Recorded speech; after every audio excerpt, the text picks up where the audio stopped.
আসসালামু আলাইকুম প্রিয় দর্শক, অন্য মঞ্চের আলাপ চাইতায় আপনাদের সকলকে আমন্ত্রণ জানাচ্ছি। আমাদের কাগজে আজকে একটা খবর বেরিয়েছে। সেই খবরের পরিপ্রেক্ষিতে আমি এই সকালবেলা এই দুপুরবেলা ভিডিওটা আপনি করতে বসেছি। এখন কয়েকদিন আগে আমি বলেছিলাম যে শেখ হাসিনাকে, আমি বরাবরই বলছি, শেখ হাসিনাকে ভারতবর্ষ কোনো দিনই ফেরত দেবে না। এবং এই যে চিঠি দেওয়ার কথা বলা হচ্ছে, এই চিঠির ব্যাপারে গতবারে প্রাপ্তি স্বীকার করা হয়েছিল, এবারে প্রাপ্তি স্বীকার করবে কিনা সে বিষয়েও যথেষ্ট সন্দেহ আছে। তা আমি যেটা বলেছিলাম, আমি সাধারণত খবর নিয়ে ভেতরের খবরটা আমি আগাম বলি, তাই হয়তো আপনারা মেলাতে পারেন না বলে আমাকে বিভিন্ন নামে টেগে দেন। যাই হোক, এখন আমাদের কাগজে একটা খবর বেরিয়েছে, খতিয়ে দেখা হবে আইনি দিক, হাসিনা ফেরতের চিঠিতে হেলদোল নেই ভারতের। এই দেখুন, আনন্দবাজারে আজকে এই খবরটি বেরিয়েছে। এই খবরটি অত্যন্ত তাৎপর্যপূর্ণ হাসিনার ফেরতের ব্যাপারে। আমি খবরটা আপনাদের পড়ে শোনাচ্ছি। নয়াদিল্লি 24 নভেম্বর, বাংলাদেশের মৃত্যুদণ্ডপ্রাপ্ত প্রাক্তন প্রধানমন্ত্রী শেখ হাসিনা এবং স্বরাষ্ট্রমন্ত্রী আসাদুজ্জামান খান কামালকে ফেরত চেয়ে ভারতের কাছে চিঠি পাঠালো মোহাম্মদ ইউনূসের অন্তর্বর্তীকালীন সরকার। বাংলাদেশের বিদেশ মন্ত্রক শুক্রবারই ঢাকার ভারতীয় হাইকমিশনে সংক্ষিপ্ত চিঠি পৌঁছে দিয়েছে, মানে ডসিয়ার টাইপের। আমি যেটা বলেছিলাম, নয়াদিল্লি সরকারিভাবে এখনো পর্যন্ত এই চিঠির কোনো উত্তর দেয়নি বা মন্তব্য করেনি। বিদেশ মন্ত্রক ঘরোয়া সূত্র জানানো হয়েছে, চিঠি নিয়ে এখনো সরকারের ভেতরে কোনো ভাবনা চিন্তা করা হয়নি।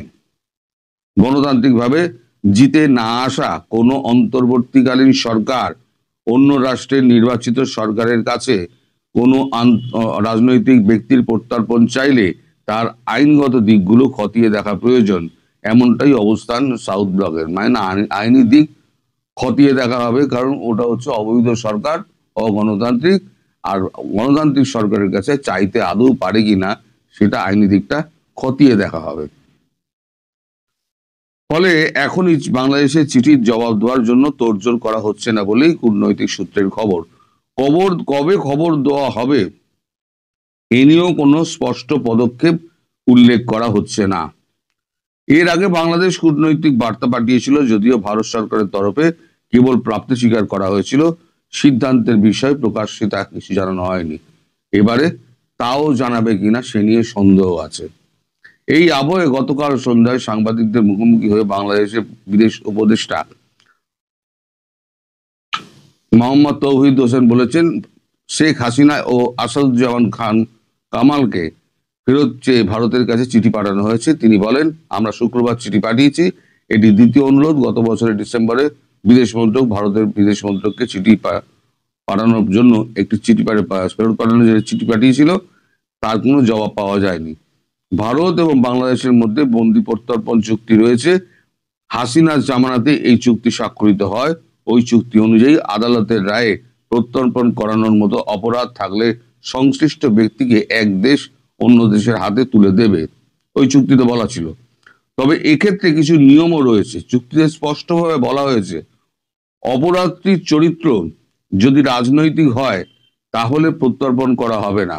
পাশাপাশি খুন, গুম করা এবং অত্যাচার, মানে যেগুলো হাসিনার ক্ষেত্রে ব্যবহার করা হয়েছে, খুন, গুম, অত্যাচার, এইগুলো হাসিনা যেগুলো অভিযুক্ত আছেন, রাজনৈতিক অপরাধের তালিকায় রাখা হবে না বলে ওই চুক্তিতে বলা হয়েছে। মানে এই যে খুন, গুম, এই যে সমস্ত অত্যাচার যেগুলো আছে, সেগুলো ওই চুক্তির মধ্যে নেই। ফলে এই চুক্তিতে যদি ওই গুম, খুম, হ্যান ত্যান এই সমস্ত অভিযোগ তুলে যদি প্রত্যর্পণ চাওয়া হয়, তাহলে ওই চুক্তি অনুযায়ী প্রত্যর্পণ ঘটবে না। এবার সবথেকে গুরুত্বপূর্ণ অংশটা শুনুন। চুক্তির সবচেয়ে গুরুত্বপূর্ণ দিক হলো, যেখানে স্পষ্টভাবে বলা হয়েছে, বিচারের নেপথ্যে যদি সৎ কোনো উদ্দেশ্য না থাকে তাহলে ভারত বা বাংলাদেশ সংশ্লিষ্ট ব্যক্তিকে প্রত্যর্পণ করবে না। আমার পরিষ্কার হয়ে গেল। প্রথম কথা, ওই চুক্তির খেলাপ হচ্ছে। গুম, খুম, অত্যাচার ওই চুক্তির মধ্যে নেই।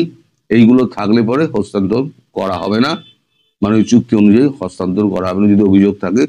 আজ রাজনৈতিক উদ্দেশ্য প্রণোদিত যদি কোনো থাকে, উদ্দেশ্য থাকে, তাহলেও কোনো অপরাধীকে না বাংলাদেশ দেবে না ভারত দেবে। শেখ হাসিনার আমলেই এই চুক্তি হয়েছিল, সেই চুক্তি বলেই এরা এখন খুব নাচানাচি করছে। এখন এটা পরিষ্কার হলো, সরকারিভাবে জানিয়ে দেওয়া হয়েছে, খবরের কাগজে বেরিয়ে গেছে, সুতরাং আমার কথার উপর আর বিশ্বাস অবিশ্বাসের প্রশ্ন নেই। এবার আমি আর একটা আপনাদের কথা বলি। আমি কিছুদিন আগে একটা খবর বলেছিলাম আপনাদের, একটা পোস্ট দিয়েছিলাম যে আপনাকে মোহাম্মদ ইউনূসকে এই টেরর অফ দ্য নেশন ঘোষণা করবে ভারত। ভারত সেটা করছে না এই কারণে, ভারতবর্ষ চাইছে বাংলাদেশের প্রধান মন্ত্রী যিনি বর্তমানে আছেন বাংলাদেশে এক্সট্রাডিশনে, তিনি আইসিডিতে মামলা করুন, যাতে অপরাধী ইউনূসকে এক্সট্রাডাইট করে বাংলাদেশ থেকে প্রধানমন্ত্রী এখানে পাঠানো হয় ভারতে। অর্থাৎ এখানে ভারতের বিরুদ্ধে মামলা একটা করা হচ্ছে ইউনূসের নামে, ওখানেও মামলা রয়েছে, ওই চুরি, কর ফাঁকি, হ্যান ত্যান, এই সমস্ত মামলা ওখানেও রয়েছে। ফলে ওইখানে একটা মামলা, বাংলাদেশে একটা মামলা, ভারতের ওপরে, রাষ্ট্রের ওপরে আঘাত হানার পরিকল্পনা এবং চক্রান্ত, তার একটা মামলা করা হচ্ছে ইউনূসের নামে। তাহলে কি হলো, দু দেশেই মামলাটা হলো, এখানে কোনো খুন টুনের ব্যাপার নেই। তখন ভারত আইসিটিতে গিয়ে, ইন্টারন্যাশনাল ক্রাইম ট্রাইব্যুনালে গিয়ে এইবার বলবে ইউনূসের এক্সট্রাডিশন আমরা চাই। সেখানে কে চাইবেন? বাংলাদেশের প্রধানমন্ত্রী শেখ হাসিনা। এখন শেখ হাসিনা যে প্রধানমন্ত্রী নেই, সেটা এখন ইউনূস সরকার প্রমাণ করুক যে উনি তো বৈধ প্রধানমন্ত্রী না, আমরা বৈধ সরকার, সেটা যেমন প্রমাণ করতে হবে। উনি প্রধানমন্ত্রী নেই শেখ হাসিনা, সেটাও প্রমাণ করতে হবে। ফলে এখন ইউনূসের অবস্থা কিন্তু খুব খারাপ। আমি বলেছি না, ওকে হাগিয়ে মুতিয়ে ছেড়ে দেবে। ওই আমাদের একটা চালু কথা আছে, ঘুটে পড়ে গোবর হাসে, এদিন সবারই আসে। আজকে গোবর হাসছে, তুই ঘুটে হয়ে পুড়ছিস, তো একদিন যে গোবর ঘুটে হয়ে পুড়বে সেটা বুঝতে পারছে না। যে এক্সট্রাডিশনে খেলা মোহাম্মদ ইউনূস খেলছেন, সেই এক্সট্রাডিশন খুব তাড়াতাড়ি তারই হবে। অবশ্য তার আগে যদি এই সমস্ত হয়ে যায়, কারণ ভারত পাকিস্তান এমন একটা জায়গায় পৌঁছে গিয়েছে, যে কোনো দিন যুদ্ধটা শুরু হতে পারে, যে কোনো দিন। আজকে রাত্রিও হতে পারে, কালকেও হতে পারে, যে কোনো দিন হতে পারে। আর ওখানে শুরু হওয়ার 12-14 ঘন্টা বাদে বাংলাদেশে হবে। আমি কিন্তু বরাবর বলে আসছি, এটা প্রথমবারে আমার কথা মিলেছিল। আমি বলেছিলাম শুধু কোমর ভেঙে দেবে। কোমর কেন, একেবারে সব নূরখান এয়ারবেস পর্যন্ত একেবারে ওই পরমাণু 2.5 কিলো কা পরমাণু হাম দাগ দেঙ্গে, এই সমস্ত আওয়াজ দিত না শেখ রশিদ। ওদের তখন স্বরাষ্ট্রমন্ত্রী ছিল শেখ রশিদ। শেখ রশিদ খুব আওয়াজ গুলো দিত। 2.5 কিলো কা বোম ওসব গর্তের ভেতরেই ঢুকে গেছে। ওইখান থেকেই সমস্ত মানে ভূমিকম্পগুলো হচ্ছে, পাকিস্তানে যে ভূমিকম্পগুলো হয়েছিল। তাই এখন মোহাম্মদ ইউনূস ভাবুক, উনি এখন ভাবতে শুরু করুন এক্সট্রাডিশনের ভাবনা, তার বিরুদ্ধে আইসিসিতে মামলা, তারপর আক্রমণ আর পলায়নের পথ সমস্ত রুদ্ধ। তবে শেখ হাসিনাকে হাতে পাওয়া আর চাঁদকে হাতে পাওয়া দুটো একই ব্যাপার। ভারত তার অবস্থান পরিষ্কার করে দিল, শেখ হাসিনাকে কোনো দিনই ইউনূস গভর্নমেন্ট ফেরত নিয়ে যেতে পারবে না।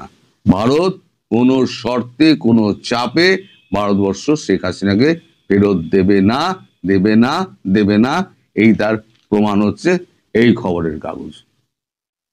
এটা আমার কথা নয়, এটা সরকারের কথা। সরকার যেটা এখানে বলে দিয়েছে সেটাই এখানে ছাপা হয়েছে। সুতরাং সরকারি ভাষ্য আমি আপনাদের পরিষ্কার করে বলে দিলাম। এরপরে আপনাদের মনে কোনো দ্বিধা দ্বন্দ্ব থাকা উচিত নয় বলে আমার মনে হয়।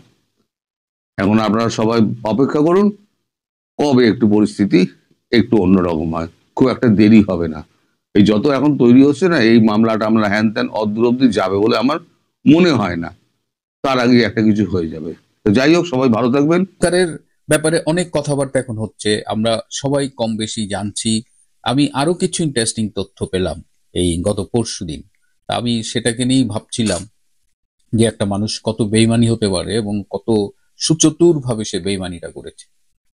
এই যে জুলাই মাসে যে জঙ্গি অভ্যুত্থানটা হলো, জঙ্গিদের আন্দোলন, জামাত শিবিরের আন্দোলন, যেখানে ছাত্র জনতার সাথে এক ধরনের প্রতারণা করা হয়েছে, সেই আন্দোলনে কিন্তু এই যেটা পরবর্তীতে জাতিসংঘ মানবাধিকার কমিশনার ওয়ালকার তুর্ক বলেছেন, ওয়াকার কিন্তু আগে থেকেই এই সমস্ত ষড়যন্ত্রের সাথে জড়িত ছিল এবং শেখ হাসিনা বিরোধী যে ষড়যন্ত্রটা, যেটা 2018 থেকে একেবারে দানা বাঁধছিল, এক পর্যায়ে সবাই ওয়েট করছিল যে কখন এই ওয়াকার দায়িত্ব নেবে। এবং যেদিন ওয়াকার দায়িত্ব নিয়েছে সেদিন কিন্তু জামাতে ইসলাম মিষ্টি মুখ করেছে, নিজেরা মিষ্টি খাইছে যে তাদের অপারেশন এখন থেকে শুরু, আর কি অল ডান। এবং আপনি যদি সব ঘটনা যেদিন প্রকাশিত হবে, আপনি যদি সব ডটগুলো মিলান, দেখবেন যে এই ষড়যন্ত্রের অন্যতম মাস্টার মাইন্ড ছিল জেনারেল ওয়াকার। এবং জেনারেল ওয়াকার যদি এই ষড়যন্ত্রকারীদের সহায়তা না করতেন, তাহলে এই জঙ্গিরা জুলাই আগস্টের এই আন্দোলন করে সফল হতেন না। এমনকি আন্দোলনকারী অনেকেই বলেছেন যে আমাদের শুধুমাত্র লক্ষ্য ছিল যে শেখ হাসিনাকে সরিয়ে দেওয়া।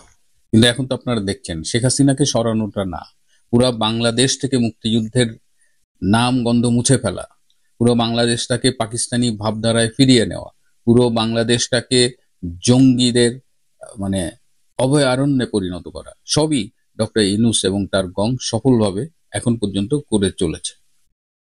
তো যে ইন্টারেস্টিং ইনফরমেশন গুলো আপনাদের আমি একটু আজকে দেব, যেমন অগাস্টের শেষে গণভবনে এবং স্বরাষ্ট্রমন্ত্রী আসাদুজ্জামান কামালের বাসায় সন্ধ্যার পর থেকে কিন্তু মিটিং হতো এবং মিটিং গুলো রাত 1টা-1:30 পর্যন্ত চলতো।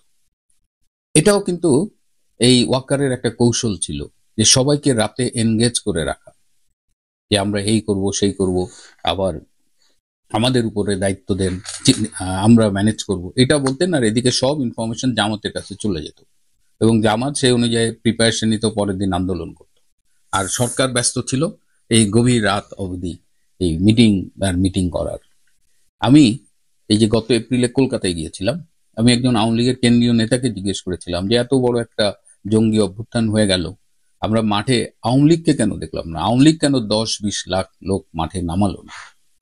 তো নেতা আমাকে বলেছেন যে আওয়ামী লীগ কিন্তু সমাবেশের পরিকল্পনা করেছিল আগস্টের 1, 2, 3 তারিখে। রিপিটেডলি তারা চেয়েছে যে পার্টি সমাবেশ করুক, পার্টি শোডাউন করুক, কিন্তু নেত্রী চায়নি যে পার্টি রাজপথে আসুক, সেখানে একটা সংঘর্ষ হোক এবং অনেক হতাহতের সংখ্যা বেড়ে যাক। এবং আমাকে সেই নেতা বলেছিলেন যে আমি এত বছর ধরে রাজনীতি করি নেত্রীর সাথে, নেত্রী কখনো আমাকে এইভাবে ধমক দিয়ে কথা বলেনি। সেটা সম্ভবত 3 তারিখে, 3 অগস্ট অর 2 অগস্ট, নেত্রী বলেছিল যে তুমি কি চাও যে এখানে হাজার হাজার লোকের লাশ পড়ুক? তো তার এরপরে আসলে আওয়ামী লীগ আর এই তাদের যে পলিটিক্যাল স্ট্যান্ডটা, সেটা থেকে তারা সরে আসছে। কেন আওয়ামী লীগ পলিটিক্যাল স্ট্যান্ডটা নেয়নি, এই প্রশ্নের উত্তরটাও যদি আমরা খুঁজি, এখানেও কিন্তু ওই ক্রিমিনাল জেনারেল ওয়াকার খান, সে এটা কনভিন্সড করেছিল প্রধানমন্ত্রীকে যে army will handle the situation, এখানে দলের লোকজন নামানোর দরকার নাই। দেখেন কি সুচতুর ভাবে সে পরিকল্পনা করেছে। সে মাননীয় প্রধানমন্ত্রীকে কনভিন্স করেছে এবং 3 তারিখে 4 তারিখে গণভবনে মিটিং হয়েছে। তাদের একটা কোর কমিটি ছিল, তারা স্বরাষ্ট্র মন্ত্রণালয়ের বাসায় বসতো। কোর কমিটি মানে হলো পুলিশ, এনএসআই, এসবি, ডিজিএফআই এদের প্রতিনিধি নিয়ে। তো এই সবখানেই কিছু হলেই ওয়াকার আগ বাড়িয়ে বলতো যে আমরা এটা ম্যানেজ করব, আপনাদের কোনো চিন্তা করতে হবে না। এবং 4 তারিখের কথা আপনারা জানেন যে আমাদের স্বরাষ্ট্রমন্ত্রী আসাদুজ্জামান খান কামাল উনি একটা সাক্ষাৎকারেও বলেছিলেন যে 4 তারিখে উনি বলেছেন আর্মি উইল টেক কেয়ার। তখন স্বরাষ্ট্রমন্ত্রী পুলিশের আইজিপি কে বলছেন যে আপনি আর্মি চিফের সাথে কথা বলে কোঅর্ডিনেট করেন, 5 তারিখ ম্যানেজ করবেন। 5 তারিখ এটা কিন্তু ওয়াকার জানতো কি হবে 5 তারিখে। এবং মানে ওই দিন ওই আন্দোলনকারীদের আন্দোলনের তারিখ ছিল 6 তারিখ, সেটা তারা আগে 5 তারিখ করে। এবং 4 তারিখ রাতে লেকশোর হোটেলে বিএনপির একজন নেতা পুলিশের একজন কর্মকর্তাকে বলেছিল যে কালকে আমরা ফাইনাল খেলা খেলবো, আমাদের ডিজিএফআই থেকে গ্রিন সিগন্যাল দেওয়া হয়ে গেছে। চিন্তা করেন, ডিজিএফআই 4 তারিখে, অগাস্ট মাসের 4 তারিখে তাদের গ্রিন সিগন্যাল দিয়ে দিচ্ছে। সেটা আবার বিএনপির একজন নেতা লেকশোর হোটেলে বসে ঢাকার গোয়েন্দা বাহিনীর একজন খুব পরিচিত মুখ পুলিশ অফিসার তাকে বলছেন, এবং তিনি তখন পুলিশের আইজি কে ফোন করে বলেন যে এরকম আমাকে একজন বিএনপির নেতা বললেন যে আগামীকাল তারা ফাইনাল খেলা খেলবে। তো ইনফরমেশন কিন্তু পুলিশের আইজি কে তখন দেওয়া হয়েছে। তো পুলিশের আইজি তো তারা তো গণভবনে 4 তারিখে গিয়েছিল, সেখানে জেনারেল ওয়াকার সবাইকে আশ্বস্ত করেছে যে সে সব ম্যানেজ করবে। ওদিকে আবার ডিজিএফআই তারা কিন্তু পুরো আন্দোলনকারীদের মানে সহযোগিতা করেছে। অনেকে বলেছে তারা ডিজিএফআই এর কেয়ার অফে ছিল, আন্দোলনকারী কয়েকজন জঙ্গি তারা সাক্ষাৎকারে বলেছে।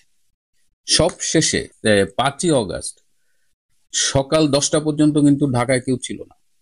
এর মধ্যে আর্মির থেকে আন্দোলনকারীদের কাছে, সে কিছু জামাত শিবিরের জঙ্গিদের কাছে ইনফরমেশন যায় যে তোমরা চলে আসো, রাস্তায় বাধা দেওয়া হবে না। তো উত্তরার থেকে একটা ঢল আসে, সেই ঢলে তখন দেখা যায় যে উত্তরার পুলিশের যারা এসি ওসি ডিসি ছিল তারা তখন সরে যেতে বাধ্য হয়। গুলশান থানারও এক অবস্থা। তখন পুলিশের আইজিপি মামুন সাহেব তিনি ফোন করেন আপনাদের খুব আলোচিত সেই ঢাকার ডিবির ডিআইজি যিনি ছিলেন হারুন ভাইকে পুলিশের আইজি ফোন করেন এবং বলেন যে হারুন, উত্তরা গুলশানে তো পুলিশ ওভাবে প্রতিরোধ গড়ে তুলতে পারছে না, একটা মব আসতেছে, তুমি এই মবটা ঠেকাও। তখন এই হারুন সে তার বাহিনী নিয়ে গিয়ে সে রাস্তা ব্লক করে। সে এয়ারপোর্ট বা ওই যে রেডিসন হোটেল ওর সামনে আর ব্লকেটটা দেয়নি, কারণ ওখানে প্রচুর ফরেনার থাকে এবং মব তো হিউজ মব তারা আসতেছিল ঢাকা অভিমুখে। তখন সে বনানীর কাকলির ওখানে একটা ব্যারিকেড দেয় যে এখানে আসলে মব কন্ট্রোলের যা যা করা সব প্রস্তুতি নেয়, কাঁদুনে গ্যাস ট্যাস নিয়ে। ঠিক সেই সময় সেনাবাহিনীর একজন ব্রিগেডিয়ার এবং একজন কর্নেল পদমর্যাদার এই 2 জন অফিসার এসে হারুন ভাইকে বলেন যে হারুন সাহেব, আপনি তো খুব পপুলার মানুষ, আপনাকে আমাদের বড় স্যাররা সবাই খুব পছন্দ করেন, ডিজিএফআই আপনার খুব প্রশংসা করেন, তো আপনি এখানে থাকলে সমস্যা হতে পারে, আপনাকে সবাই চেনে, আপনি এখান থেকে সরে যান, আপনার ফোর্স থাকুক এবং আমরা তো আছি, আমরা এই মব আমরা কন্ট্রোল করব। তখন হারুন সাহেব ফোন করেন পুলিশের আইজিপি কে, এবং পুলিশের আইজিপি বলেন যে যেহেতু তারা বলছে তাহলে তুমি চলে যাও। তো হারুন সাহেব সেখান থেকে টান দিয়ে চলে আসেন। এই ক্যান্টনমেন্টের জাহাঙ্গীর গেটের কাছাকাছি আসতেই তার যে অধীনস্থ অফিসারটা ছিল কাকুলি সেখানে ডিউটি, সে ফোন করে বলে স্যার আমাদেরও তো চলে যেতে বলছে। হারুন সাহেব বলছে চলে যেতে বললে কি করবেন, চলেন। তো এইভাবে শেষ মুহূর্তে পুলিশ যে ব্যারিকেড দেওয়ার প্ল্যান করছিল, এই আর্মির 2 অফিসার যে পুরো রাস্তাটা ফাঁকা করে দেয়। তারপরে তো আপনারা জানেন কি হয়েছে, যে একদম সেই মব, সেই জঙ্গিদের মিছিল, পরে তো প্রতারিত ছাত্র জনতাও সেখানে যোগ দেয়, তারা গিয়ে গণভবন অভিমুখে চলে যায় এবং গণভবন আনপ্রোটেক্টেড ছিল। এবং ওরা যখন আসছিল তখন তো মাননীয় প্রধানমন্ত্রী শেখ হাসিনাকে বিশেষ ব্যবস্থায় বিমানে করে, সামরিক বিমানে করে ভারতে নিয়ে যাওয়া হয়। তো এই কথাটা আমি বলতে চাচ্ছি যে সেনাবাহিনী বেইমানি করেছে এবং শেষ রাতে 4 অগাস্ট বেইমানি করেছে, এবং 4 অগাস্ট বিএনপির নেতাদের মুখে, জামাতের নেতাদের মুখে জানতো যে কালকে ফাইনাল খেলা, এবং 5ই আগস্ট একদম শেষ প্রতিরোধটাও তারা গড়তে দেয় নাই।